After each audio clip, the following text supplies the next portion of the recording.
के साथ आप देख रहे हैं हमार छत्तीसगढ़। और छत्तीसगढ़ के विधानसभा चुनाव से एक बड़ी खबर दिल्ली से आ रही है। दरअसल दिल्ली में भारतीय जनता पार्टी केंद्रीय चुनाव समिति की एक बैठक होनी है। शाम 6 बजे यह बैठक होगी। दरअसल केंद्रीय चुनाव समिति की इस बैठक में बीजेपी मुख्यालय में सीईसी की बड़ी बैठक में प्रधानमंत्री नरेंद्र मोदी अध्यक्षता करेंगे। और दिल्ली से बड़ी जानकारी यह मिल रही है कि सीईसी बैठक से पहले दावेदारों के नाम पर चर्चा की जानी है। बीजेपी की बैठक से पहले दावेदारों के नामों पर चर्चा हो गई। चुनाव प्रभारी मनसुख मंडाविया के आवास पर बैठक शुरू हो चुकी है। प्रदेश प्रभारी ओम माथुर बैठक में मौजूद है। प्रदेश अध्यक्ष अरुण साव, नेता प्रतिपक्ष भी बैठक में शामिल हैं। पूर्व मुख्यमंत्री रमन सिंह बैठक में मौजूद है। दिल्ली से यह बड़ी जानकारी मिल रही है। सीईसी की बैठक से पहले एक और बैठक होनी है। दोपहर 3 बजे के आसपास इसका समय तय किया गया है। काफी महत्वपूर्ण बैठक ये मानी जा रही है। केंद्रीय गृह मंत्री अमित शाह के साथ ये बैठक होनी है।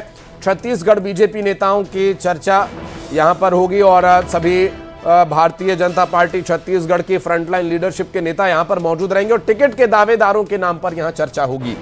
सीईसी की बैठक से पहले दावेदारों के नाम पर अंतिम चर्चा होगी।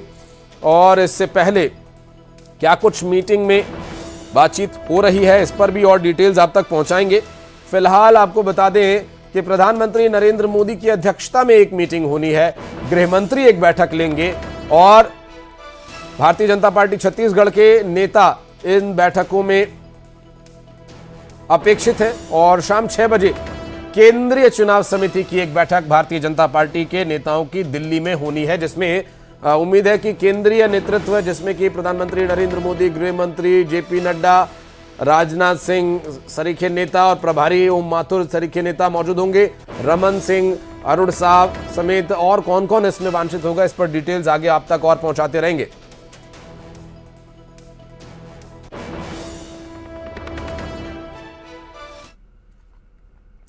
और बढ़ते आगे, आपको बता दें न्यूज 18 का सबसे बड़ा मंथन मंच एजेंडा छत्तीसगढ़ के मंच पर मुख्यमंत्री शिवराज सिंह चौहान पर तंज कसते हुए सीएम भूपेश बघेल ने कहा कि पार्टी में वरिष्ठ नेताओं का इससे ज्यादा अपमान और क्या होगा कि उन्होंने अपने सांसदों को ही चुनाव मैदान में उतार दिया, जिसमें केंद्रीय मंत्री भी शामिल हैं। लड़ने वालों और पार्टी को भी पता है वो हारने वाले हैं। जब हारने वाले हों तो विधायक केंद्र के मंत्री हैं, उसको तुम विधायक चुनाव लड़ाओगे तो इस क्या माना जाएगा? जब यदि आपके सेनापति युद्ध में उतर जाएं तो समझ लो ये बड़े बड़े दिग्गज लोग हैं। यदि उसके रण की भूमि में उतार रहे हैं आप, तो इसका मतलब ये है कि आप चुनाव हार रहे हैं। आप अपनी कमजोरी छुपाने भले कोशिश कर रहे हैं, लेकिन मानसिक रूप से आप मान चुके हैं, हार गए हैं। लेकिन उन्होंने कहा ना, मोदी मतलब गारंटी, मोदी मतलब काम की गारंटी। अरे तो मध्य प्रदेश में शिवराज ही मुख्यमंत्री बनेगा ना, चेहरा तो वही होगा, मोदी जी थोड़ी बनेंगे मध्य प्रदेश के मुख्यमंत्री। तो सर्वमान्य नेता हैं, तो उन्होंने कहा। हाँ तो फिर गारंटी वो लोकसभा समय देंगे, तो उसकी गारंटी कितनी है हम लोग लोकसभा चुनाव में बताएंगे ना। न्यूज 18 के सबसे बड़े मंच एजेंडा छत्तीसगढ़ में बोलते हुए मुख्यमंत्री भूपेश बघेल ने कहा कि आम आदमी पार्टी का छत्तीसगढ़ में कोई अस्तित्व नहीं है। कांग्रेस को आम आदमी पार्टी के छत्तीसगढ़ में चुनाव लड़ने और उम्मीदवार खड़ा करने से कोई दिक्कत नहीं है, क्योंकि इन्हें लोग गंभीरता से नहीं लेते हैं। जनता गंभीरता नहीं लेती, वो कुछ भी गारंटी कर दे उसका कोई मतलब होता नहीं। अभी हमारे जोगी कांग्रेस के लोग बोले 4000 रुपए प्रति क्विंटल के हिसाब से धान खरीदे करेंगे। पिछले समय जोगी जी जब जीवित थे तो वो उनके चांदी की सड़क बना देंगे, तो इसमें कोई जनता विश्वास करेगा क्या? नहीं करती। और ये फिर लोकसभा में कैसे विश्वास कर लेंगे आप? उनके साथ INDIA में जब हिस्सा होंगे देखो, तो फिर कैसे विश्वास कर लेंगे आपसे? फिर वो इंडिया गठबंधन 2024 के लिए बन रहा है, 2023 विधानसभा के लिए नहीं है। तब वो विश्वसनीय है? कौन? आम आदमी पार्टी तब विश्वसनीय हो जाएंगे। भाई पंजाब में उसका अस्तित्व है, उनका अस्तित्व दिल्ली में है, उसको कौन इंकार कर रहा है भाई? छत्तीसगढ़ में एक बार लड़ चुके हैं, अभी और लड़ रहे हैं। और एजेंडा छत्तीसगढ़ के मंच पर डिप्टी सीएम टीएस सिंहदेव ने बृहस्पति सिंह के साथ हुए विवाद पर कहा कि सीता हरण हो जाए और फिर भी आप चुप रहे, ऐसा नहीं हो सकता। कई बार आपको जवाब देना पड़ता है। उस बैठक में कई लोग ये कह रहे थे कि अगर टिकट के बारे में बैठक चल रही थी कि इनको अगर टिकट मिलेगा तो हम पार्टी छोड़ देंगे, हम काम नहीं करेंगे, आप भी बोलोगे हम आपकी बात नहीं मानेंगे। ये वातावरण बैठक का था, आम बैठक थी। उसमें मैंने उस बात को हर परिप्रेक्ष्य में रखने की कोशिश की थी और मैंने ये कहा था कि मेरे साथ भी बहुत सारी ऐसी चीजें होती हैं जो मैं चाहता हूं और वो नहीं हो पाती, तो उसका हर बार में ये हल नहीं है कि मैं तो विरोधी करूं। हाँ, पर कहीं ना कहीं एक सीमा जरूर होती है, एक लक्ष्मण रेखा मान लीजिए, वो पार हो तो फिर अब सीता हरण भी हो जाए और आप चुपचाप बैठो तो ये कैसे हो सकता है? तो लक्ष्मण रेखा पार करने वाले को फिर उसमें तो फिर क्या टिकट की उम्मीद करें? वो मेरे तरफ से तो नहीं। और केंद्र सरकार के खिलाफ बने एनडीए गठबंधन पर एजेंडा छत्तीसगढ़ के मंच से डिप्टी सीएम टीएस सिंहदेव ने कहा कि जिस तरह का गठबंधन एनडीए का है उसी तर्ज पर उसे हराने के लिए एक गठबंधन की जरूरत थी, जो अब धीरे धीरे मजबूत हो रहा है और इसके परिणाम भी सकारात्मक होंगे। विपक्ष ने एक अलायंस बनाया है, इंडिया अलायंस, किस तरीके से उसे देखते हैं, कितने सहमत है? क्योंकि कहा जाता है अलग अलग मत के लोग इकट्ठा हुए हैं सिर्फ एक चुनाव जीतने के लिए। ये 1977 की चुनाव से जो सिलसिला चालू हुआ, जनता पार्टी का जब गठन हुआ, कांग्रेस के खिलाफ एक इस विचार से कि कांग्रेस को 50% से कम वोट मिलते हैं और वो इतनी इतनी सीटें लेके गवर्नमेंट बनाती है, सब एक हो जाओगे कांग्रेस हार जाएगी। ऑब्वियसली जिसको 40% वोट मिलते हैं तो 60% तो दूसरे को मिल रहे हैं, 60% एक हो जाएगा तो 40% हार जाएगा। जनता पार्टी बनी, अन्य कारण भी थे, कांग्रेस हारी और तब से जो सिलसिला चला ये गठबंधन की सरकारों का चल पड़ा। उसमें भी 2-3 राष्ट्रीय स्तर के चुनावों में कांग्रेस ने अलग रह के ही रहते हुए ही चुनाव लड़ा, बाद में यूपीए बना। तो जब ये रियलाइजेशन आया कि एनडीए पार्टियों के गठबंधन के साथ बन के वोट के विभाजन को रोकने में सफल हो पा रहा है, उनके भी घटक अलग अलग लड़ते तो किसी एक पार्टी को उतने वोट नहीं मिलते कि इतनी सीटें मिल जाएं। तो उस बात को देख के फिर कांग्रेस ने भी ये तय किया कि हम भी ठीक है मिलके लड़ेंगे। वही सिलसिला अब आगे बढ़ा है। और प्रदेश कांग्रेस के अध्यक्ष दीपक बैज ने मीडिया से खास बातचीत में कहा कि बड़े नेताओं का छत्तीसगढ़ दौरा 4 अक्टूबर से शुरू होने वाला है और तारीख को रायगढ़ में जो सबसे पहले 4 तारीख को रायगढ़ में कांग्रेस के राष्ट्रीय अध्यक्ष मल्लिकार्जुन खड़गे की सभा होनी है। उसके बाद 6 अक्टूबर को कांकेर में प्रियंका गांधी की भी सभा होगी।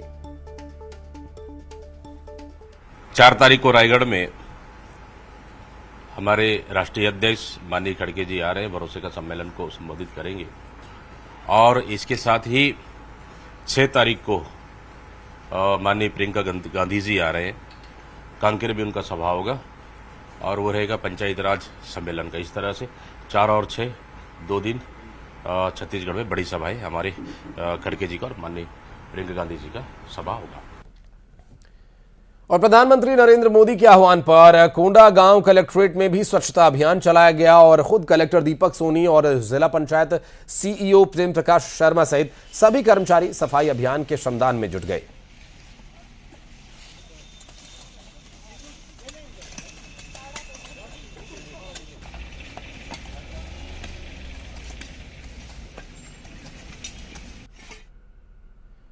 और मध्य प्रदेश के अलग अलग जिलों में ताबड़तोड़ दौरा करने निकले मुख्यमंत्री शिवराज सिंह चौहान का रोड शो चल रहा है अशोकनगर में। और ये देखिए तस्वीरों में आप देख सकते हैं केंद्रीय मंत्री ज्योतिरादित्य सिंधिया भी उनके साथ उस रथ पर सवार हैं और इस रथ के माध्यम से संदेश देने का प्रयास लोगों के बीच। ये संदेश जो है मुख्यमंत्री शिवराज सिंह चौहान लोगों के बीच जा रहे हैं और मुख्यमंत्री लाडली बहना सम्मेलन में भी आगे उन्हें शामिल होना है। जनदर्शन कार्यक्रम भी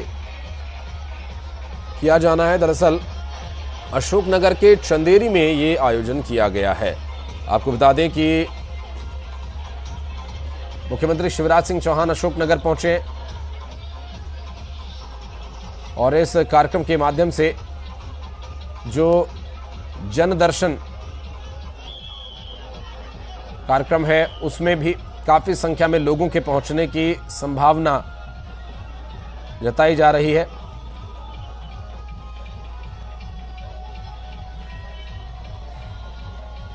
और देखिए, फूलों की बारिश करके स्वागत किया जा रहा है। केंद्रीय मंत्री ज्योतिरादित्य सिंधिया उनके साथ मौजूद हैं। मुख्यमंत्री शिवराज सिंह चौहान रथ पर सवार हैं और वहां पर काफी संख्या में लोग पहुंचे हुए हैं। देखिए, वहां छत पर से ही कोई मुख्यमंत्री को हाथ हिलाकर अभिवादन कर रहा है, तो कोई मुख्यमंत्री की एक झलक पाने के लिए वहां पर बने हुए तोरण द्वार पर ही चढ़ गया है। तो ये जो एक रोड शो है और भारी सुरक्षा के बीच मुख्यमंत्री शिवराज सिंह चौहान पहुंचे हैं रोड शो करने के लिए और यहां पर केंद्रीय मंत्री ज्योतिरादित्य सिंधिया उनके साथ मौजूद हैं। और आगे जो कार्यक्रम होने हैं उन कार्यक्रमों की यदि बात करें तो मुख्यमंत्री शिवराज सिंह चौहान जनदर्शन कार्यक्रम में शामिल होंगे और इसके अलावा लाडली बहना के सम्मेलन में भी वे शामिल होने वाले हैं। तो ताबड़तोड़ दौरे मुख्यमंत्री शिवराज सिंह चौहान के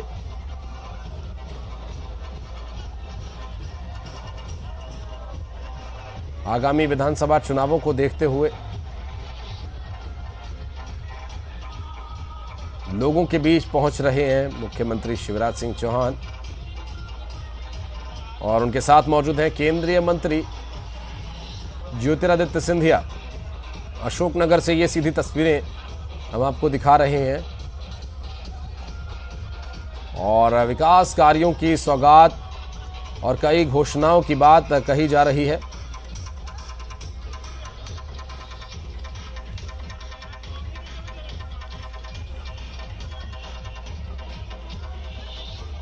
जनदर्शन कार्यक्रम और इसके साथ साथ लाडली बहना सम्मेलन में भी मुख्यमंत्री शिवराज सिंह चौहान पहुंचेंगे।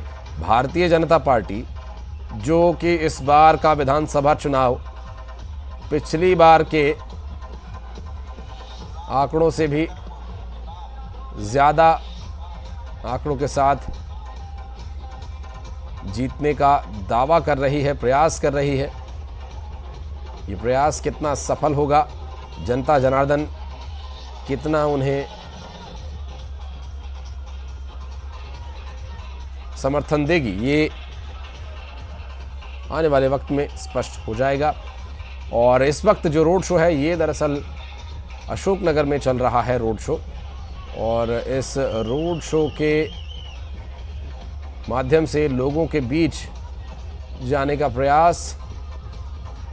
और देखिए, लगातार वहाँ से पुष्प वर्षा हो रही है, वहाँ मौजूद लोग, और काफ़ी लंबा ये रोड शो और पुलिस की मौजूदगी में, क्योंकि पुलिस ने रास्ता आगे उसी तरह से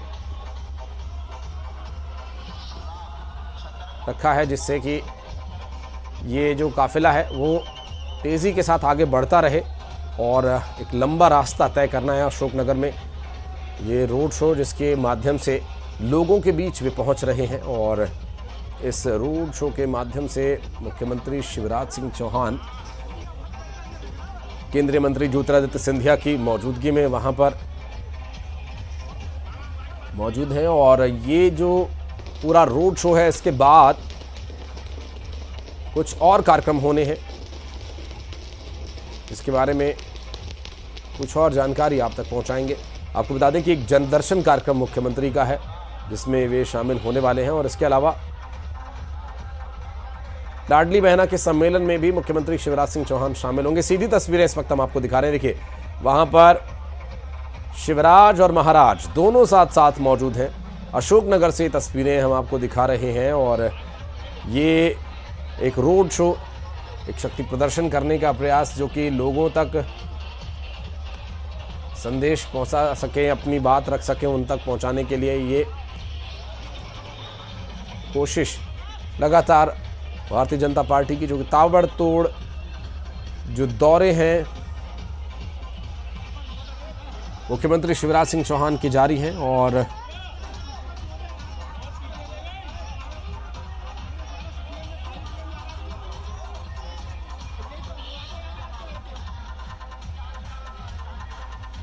मुख्यमंत्री लाडली बहना सम्मेलन भी एक आगे प्रस्तावित है जिसमें वे शामिल होंगे। और इतना ही नहीं, उनके साथ केंद्रीय मंत्री ज्योतिरादित्य सिंधिया भी इस रोड शो में शामिल हैं और आगे भी उस कार्यक्रम में संभव है वे जाएं।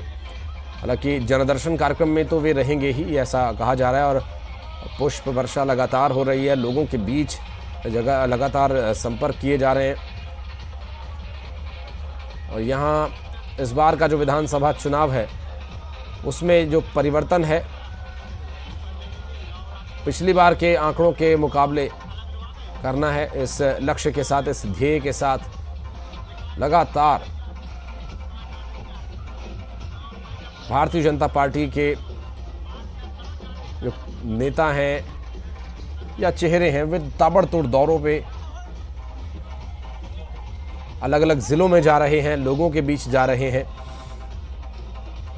और मुख्यमंत्री शिवराज सिंह चौहान अशोकनगर से सीधी तस्वीरें, लोगों का अच्छा खासा हुजूम यहां पर उमड़ा हुआ है। और इस पूरे रोड शो को अगर आप देखें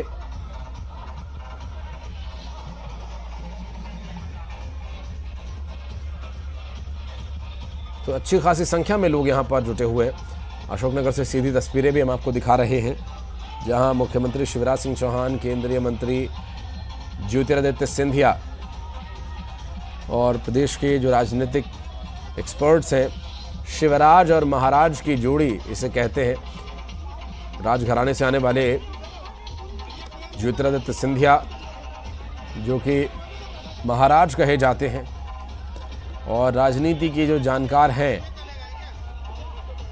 इस बार के चुनावों में उनके बड़े दावे हैं। और किस राजनीतिक एक्सपर्ट का या विशेषज्ञ का दौरा, किसका प्रचार, किसके रोड शोज कहां और कब काम आएंगे, जनता जनार्दन ये तय करेगी।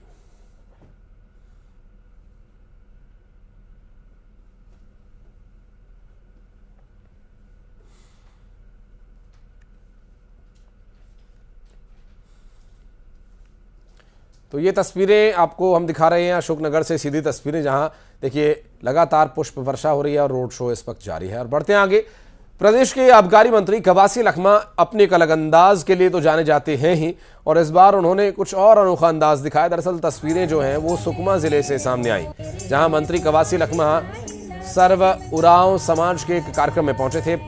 पारंपरिक आदिवासी नृत्य कार्यक्रम चल रहा था और कार्यक्रम में शामिल होने पहुंचे मंत्री कवासी लखमा पारंपरिक आदिवासी नृत्य करते हुए दिखाई दिए। खबरें जारी हैं आगे भी, वक्त एक छोटे से ब्रेक का है, जल्द लौटते हैं।